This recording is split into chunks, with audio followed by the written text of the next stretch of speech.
Pemirsa, meningkatnya geliat ekonomi kalangan usaha di Kabupaten Tabanan pasca pandemi berdampak positif bagi tumbuhnya permintaan konsumen yang memanfaatkan pelayanan tera ulang, alat ukur takar timbang, dan perlengkapannya UTTP.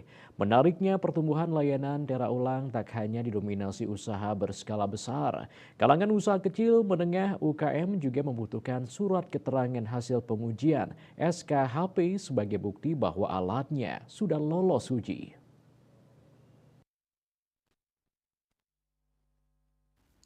Kabid Metrologi Dinas Perindustrian dan Perdagangan di Sperindak Tabanan Iwayan Robi Mekananta Esos mengungkapkan, konsumen layanan Tera UTTP mengalami tren pertumbuhan positif. Kondisi ini mencerminkan bahwa geliat usaha di Kabupaten Tabanan mengalami tren membaik pasca pandemi.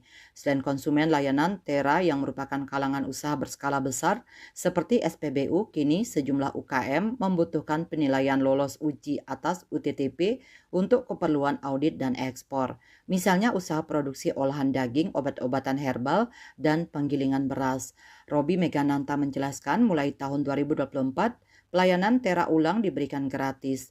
Tahun ini sejalan dengan kebijakan pemerintah pusat yang menghapus retribusi tera dan tera ulang sesuai Undang-Undang Nomor 1 Tahun 2022 tentang hubungan keuangan antara pemerintah pusat dan daerah.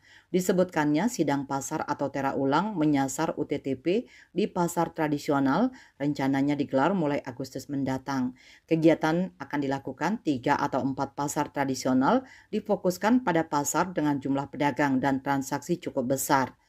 Target sasaran alat UTTP pada sidang pasar mencapai 15.000 selama 5 tahun atau minimal menjangkau 3.000 UTTP per tahun. Wartawan Bisnis Bali melaporkan.